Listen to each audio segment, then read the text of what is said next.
Hintayin mo ako! Hintayin na mo na!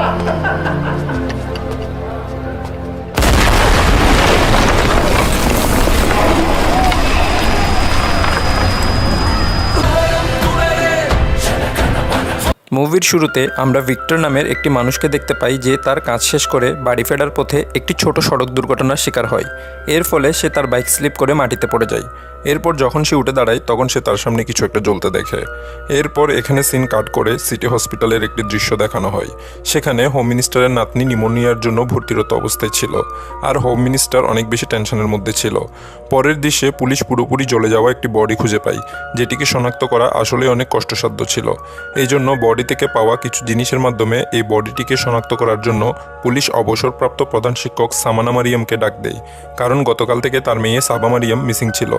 সামানা Mariam বডির সাথে থাকা কিছু জিনিসগুলো দেখে চিনে নেই যে এটা তারই মেয়ে। এটা থেকে প্রুভ হয়ে যায় যে এই জ্বলে যাওয়া বডিটি সাবা মারিয়ামেরই।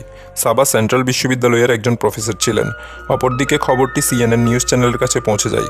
তারা তাদের টিআরপির জন্য এই নিউজটিকে কভার করার সিদ্ধান্ত নেয়। নিউজ চ্যানেলের এডিটর বলেন যে সাবাকে রেপ করে জীবন্ত জ্বালিয়ে দেওয়া হয়েছে। এই নিউজটিকে কভার করলে লোকজন ইমোশনাল একটা অ্যাটাচমেন্ট খুঁজে পাবে, আর তাদের চ্যানেলের টিআরপিও বেড়ে যাবে।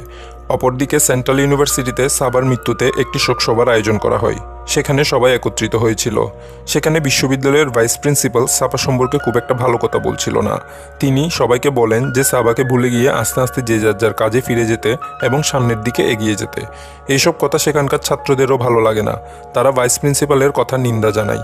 ভাইস প্রিন্সিপালের চলে যাওয়ার পর স্টুডেন্টদের মধ্য থেকে গৌরী নামে একজন মেয়ে স্টেজে আসে, আর সাবা সম্পর্কে কিছু ভালো ভালো কথা বলতে থাকে।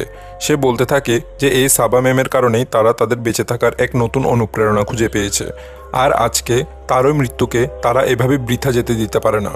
তার খুনিদের শাস্তির আওতায় আনতেই হবে। এরপর গৌরীর সাথে কলেজের সকল স্টুডেন্ট সাবার জন্য আন্দোলন করতে শুরু করে দেয়।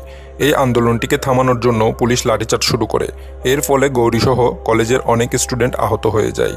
তাদেরকে হাসপাতালে ভর্তি করানো হয়। যখন স্পটে পুলিশ তাদের মারছিল তখন গৌরী সম্পূর্ণ ঘটনাটা ফেসবুক লাইভের মাধ্যমে শেয়ার করে। তখন তার মাথা থেকেও অনেক বেশি রক্ত ঝরছিল। এই ভিডিওটি ভাইরাল হওয়ার পর থেকে অন্যান্য কলেজের স্টুডেন্টরাও গৌরীর সাথে এই আন্দোলনে যোগ দিতে থাকে এবং সাবার জন্য বিচার চাইতে থাকে।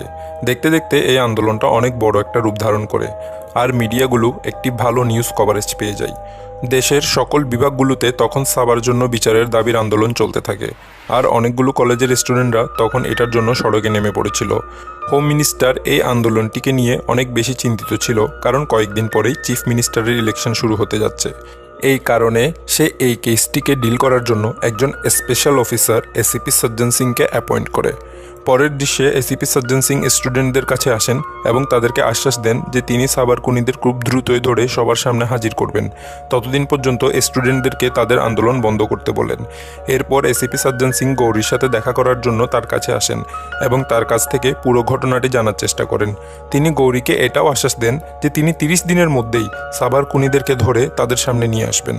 এরপর এসিপি সজ্জন সিং সাবার মা ও তার বোনের সাথে গিয়ে দেখা করে। এরপর সাবার মা বলে যে সাবা অনেক ট্যালেন্টেড একজন প্রফেসর ছিল।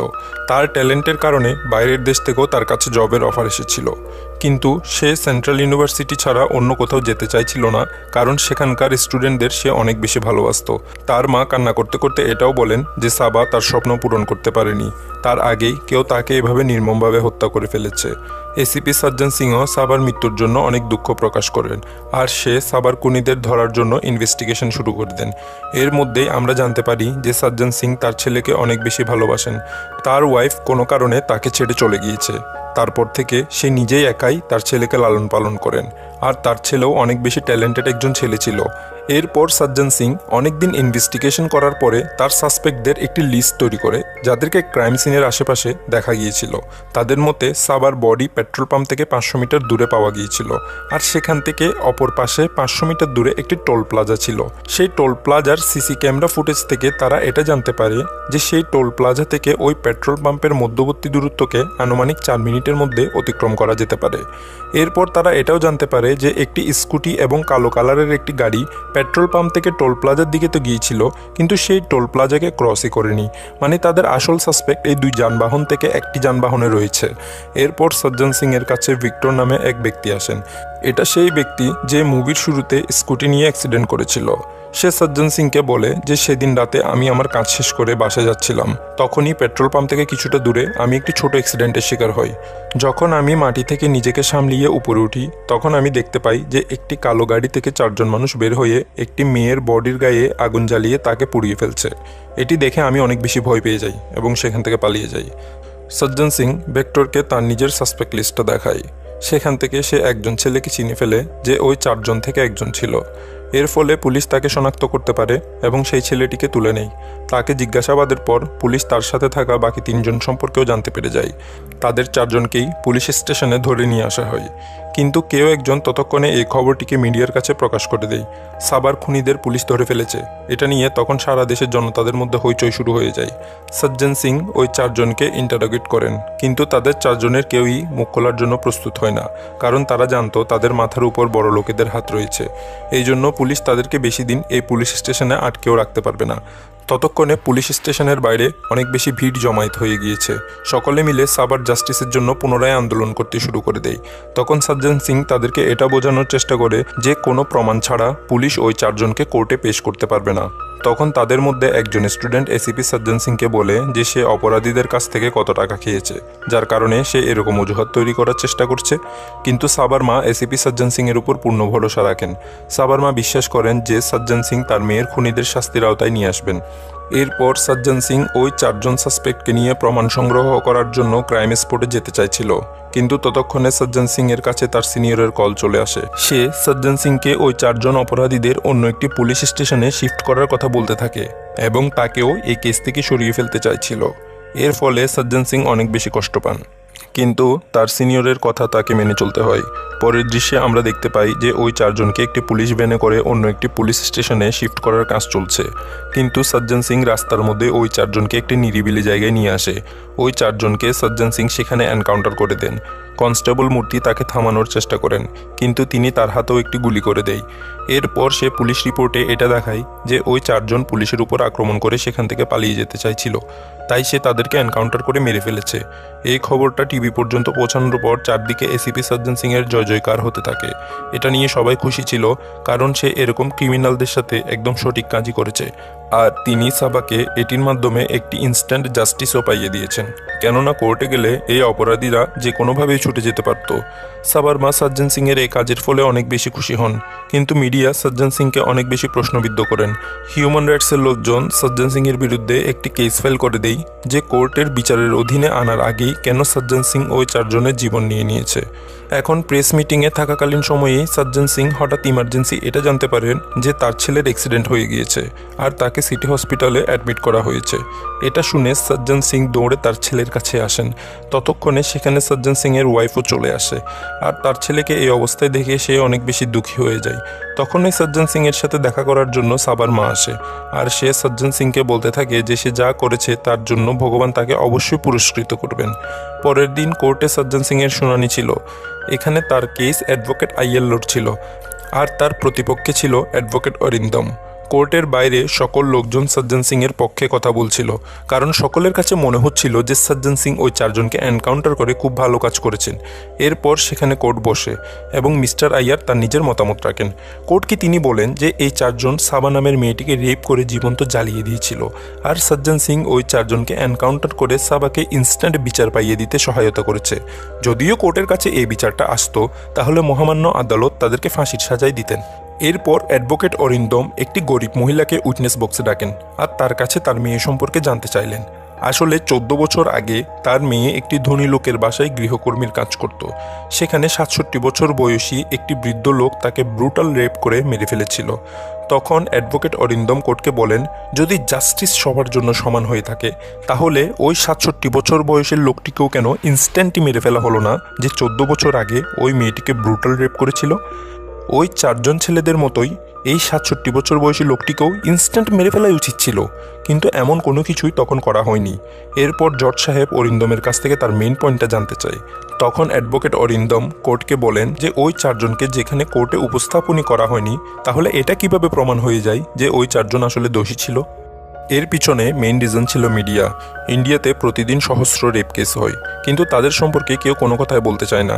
কিন্তু এই রেপের নিউজটিকে মিডিয়া তাদের টিআরপির জন্য অনেক বেশি ছড়িয়ে দিয়েছিল, যেখানে সাবার রেপের কথাটিকে ফরেন্সিক বিভাগ পর্যন্ত সিউরিটি দিয়ে বলেনি। আনুমানিকভাবে শুধু এটা বলেছিল যে সাবার রেপ হয়ে থাকতে পারে, বলেনি হয়েছে। আর রেপ হয়েছিল এটার কোনো প্রমাণ বা নমুনাও পুলিশ পায়নি। মিডিয়ার লোকজন জানতো যে এটিকে তারা মানুষের ইমোশনাল অ্যাটাচমেন্টের সাথে জুড়ে দিয়ে খুব সহজেই টিআরপি অর্জন করতে পারবে। এই জন্যই মিডিয়া তাদের হেডলাইনগুলোর মাধ্যমে মানুষজনদের ইমোশনকে কাজে লাগিয়ে তাদেরকে আন্দোলনের দিকে ধাবিত করতে বাধ্য করেছিল। অরিন্দম তখন সাবাকে নিয়ে কিছু উত্তেজিত কথাও বলে ফেলে। এরপর সাবার মা এসব আর সহ্য করতে না পেরে সেখানে কান্নাকাটি এবং চিৎকার চেঁচামেচি করতে শুরু করে দেয়। এরপর জর্জ সাহেব একটি ছোট বিরতি নেন এবং সাবার মাকে পার্সোনালি তার চেম্বারে ডেকে বিষয়টি বুঝিয়ে বলেন। জর্জ সাহেব অরিন্দমকেও এমন উত্তেজিত প্রশ্ন করার জন্য বারণ করে দেন, কিন্তু এরপরও অরিন্দম সাবার মাকে উইটনেস বক্সে ডাকেন এবং তাকে জিজ্ঞাসা করেন যে তিনি কিভাবে জানতে পারলেন যে সাবার সাথে রেপ হয়েছিল। তখন সাবার মা হালকা রাগী কণ্ঠে এটা বলেন যে তিনি এটা নিউজ চ্যানেলের মাধ্যমে জানতে পেরেছেন যে তার মেয়ের রেপ হয়েছে। এই পয়েন্টটিকেই অরিন্দম এতক্ষণ কোর্টের সামনে আনতে চেয়েছিল, যে আজকাল মিডিয়া যাই বলে সেটিকেই সাধারণ মানুষ সত্য হিসাবে মেনে নেই। সেখানে বিন্দুমাত্র সত্যতা থাকুক আর না থাকুক, কিন্তু লোকজন সেটিকে সত্য বলেই মেনে নেই। এরপর মিস্টার আইয়ার ভিক্টরকে উইটনেস বক্সে ডাকেন এবং তাকে ওই দিন রাতের সকল ঘটনা বিস্তারিত আকারে কোর্টের সামনে বলতে বলেন। তখন ভিক্টর কোর্টের সবার সামনে এটা বলে যে ওই দিন রাতে সে ওই 4 জন লোককে একটি বডি জ্বালিয়ে ফেলতে দেখেছে। তখন অ্যাডভোকেট অরিন্দম তাকে এসে জিজ্ঞাসা করেন যে ওই 4 জন ছেলেদের মধ্য থেকে কে কার ড্রাইভ করছিল। এটা শুনে ভিক্টর কিছুক্ষণ চুপ হয়ে যায়, আর সে এটার জবাব দিতে পারে না। অরিন্দম তখন বলে যে ওই 4 জন তো আসলে গাড়িই চালাতে জানতো না, মানে পঞ্চম কোনো ব্যক্তি আছে যে গাড়ি চালাতে জানতো এবং সে কারটি চালিয়েছিল, যার নাম পুলিশ রিপোর্টের কোথাও মেনশন করা হয়নি। সে এখনও ওপেনলি ঘুরে বেড়াচ্ছে স্বাধীনভাবে। এরপর অরিন্দম উইটনেস বক্সে রাজারাম নামের এক ব্যক্তিকে ডাকে।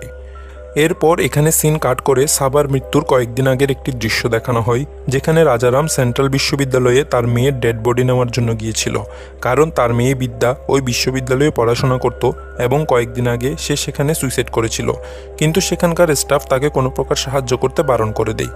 তখন সাবা তার সাথে দেখা করে তার প্রবলেম জানতে চায়। তখন সে সাবাকে বলে যে সে তার মেয়ের ডেড বডি নেওয়ার জন্য এখানে এসেছে, কিন্তু বিশ্ববিদ্যালয়ের কর্তৃপক্ষ তাকে তার মেয়ের ডেড বডি দিচ্ছিল না। সব কিছু জানতে পেরে সাবা পুলিশ কনস্টেবলের কাছে অভিযোগ জানাতে গেলে পুলিশ কনস্টেবল তাকে কোনো প্রকার সাহায্য করার জন্য অসম্মতি জানায় এবং সাবাকে ইনসাল্ট করে সেখান থেকে তাড়িয়ে দেয়। এরপর সাবার অনেক কষ্টের ফলে যে কোনোভাবে সে রাজারামকে তার মেয়ের ডেড বডি পাইয়ে দেয়।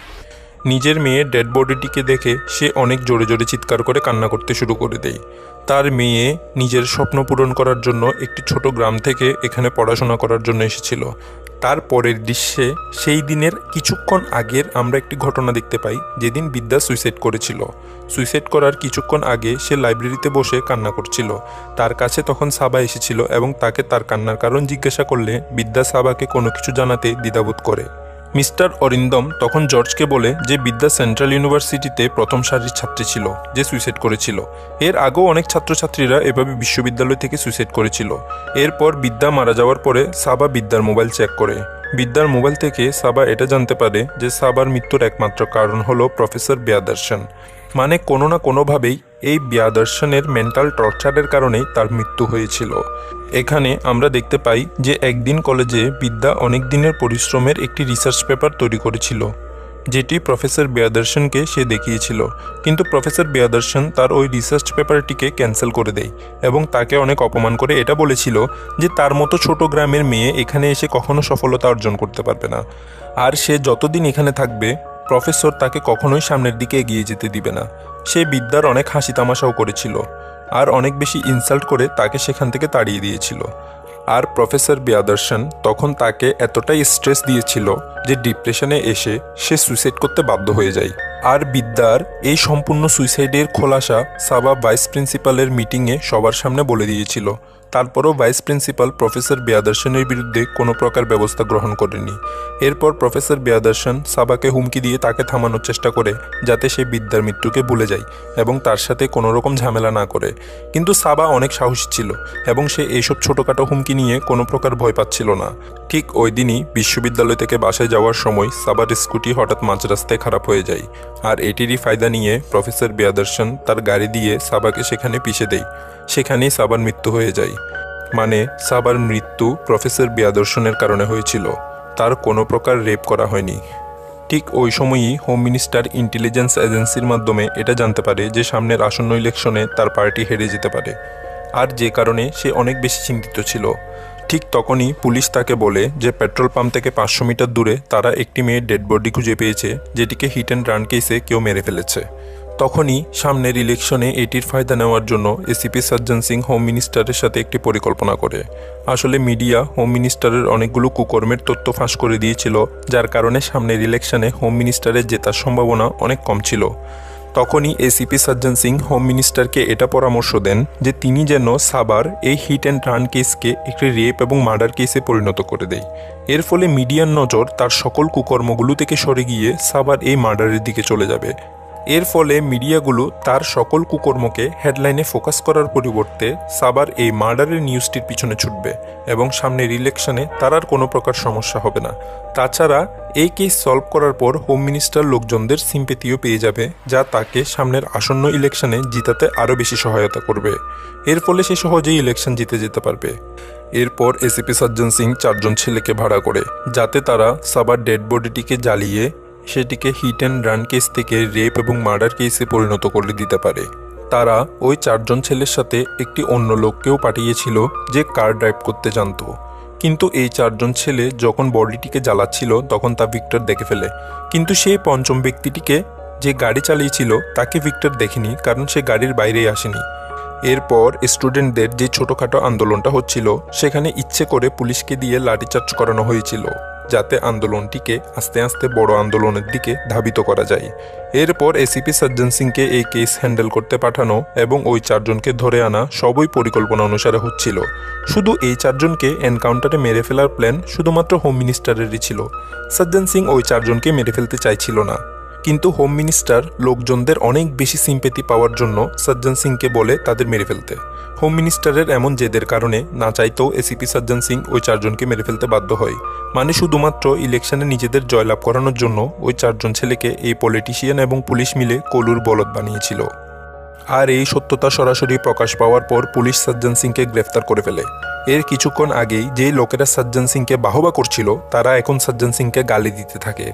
এখানে এখন আরও একটি টুইস্ট দেখানো হয়, যেখানে আমরা দেখতে পাই যখন এসিপি সজ্জন সিং ওই 4 জনকে এনকাউন্টার করে প্রেসে মিটিং করছিল তখনই হঠাৎ তার ছেলের অ্যাক্সিডেন্ট হয়ে গিয়েছিল।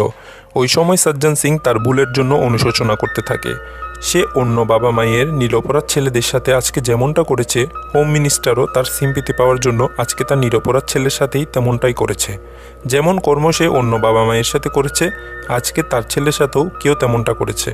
সে তার কর্মের ফলই ভুগছিল, আর এর ফলে তার চোখ খুলে গিয়েছিল। এরপর সে নিজেই সাবা এবং তার সকল বায়োডাটা এবং এই ঘটনা রিলেটেড সকল আদ্যপান্ত কালেক্ট করে নিজের কনস্টেবল মূর্তির মাধ্যমে অ্যাডভোকেট অরিন্দমের কাছে সকল তথ্য পৌঁছে দিয়েছিল, যাতে সত্যটা সকলের সামনে চলে আসে, তাকেও যেন তার কর্মের শাস্তি দেওয়া হয়। এরপর এখানে আমরা আরও একটি টুইস্টের মাধ্যমে এটা জানতে পারি যে অ্যাডভোকেট অরিন্দম আসলে আগে একজন পুলিশ অফিসার ছিল, কিন্তু হোম মিনিস্টারের এগেনস্টে যাওয়ার কারণে হোম মিনিস্টার তাকে একটি মিথ্যা কেসে ফাঁসিয়ে জেলে পাঠিয়ে দিয়েছিল। ওই সময় তার ইন্টারোগেট এসিপি সজ্জন সিংই করেছিল, যে কিনা হোম মিনিস্টারেরই লোক ছিল। এরপর অরিন্দমকে তার ওয়াইফ পদ্মা ছাড়ানোর অনেক চেষ্টা করে, কিন্তু সে তাকে কোনোভাবেই ছাড়াতে পারছিল না। এরপর একদিন হোম মিনিস্টারের লোকেরা তার ওয়াইফকেও মেরে ফেলে। এরপর এখানে বর্তমানের একটি দৃশ্য দেখানো হয়, যেখানে হোম মিনিস্টার চিফ মিনিস্টারের জন্য নমিনেশন নিতে গিয়েছিল। সেখানে সেন্ট্রাল বিশ্ববিদ্যালয়ের ছাত্রী গৌরীও হোম মিনিস্টারের বিপক্ষে নমিনেশনের জন্য নাম লেখাতে এসেছিল। একদম শেষের দৃশ্যে আমরা এটা দেখতে পাই যে হোম মিনিস্টার অরিন্দমকে কল করেছিল, এবং তখন আমরা এটা জানতে পারি যে হোম মিনিস্টার যখন এমএলএ ছিল তখন তার অবৈধ কাজের কারণে অরিন্দম তার পিছনে লেগেছিল, আর সেটারই বদলা নেওয়ার জন্য হোম মিনিস্টার তখন অরিন্দমকে মিথ্যা কেসে ফাঁসিয়ে জেলে পাঠিয়েছিল, আর অরিন্দমের ওয়াইফকেও সে মেরে ফেলেছিল। অরিন্দম তখন হোম মিনিস্টারকে বলে যে তার সাথে যা অন্যায় হয়েছে তার প্রতিশোধ সে অবশ্যই নেবে। আর এরই মাধ্যমে মুভিটি এখানে শেষ হয়ে যায়। এই মুভির এন্ডিং থেকে আমরা একটি জিনিস জানতে পারি যে এই মুভিটির দ্বিতীয় পর্ব অবশ্যই আসবে, যেটি থেকে আমরা অরিন্দমের পূর্ববর্তী জীবন সম্পর্কে আরও জানতে পারবো, যে কোন মিথ্যার কারণে তার জেল জরিমানা হয়েছিল।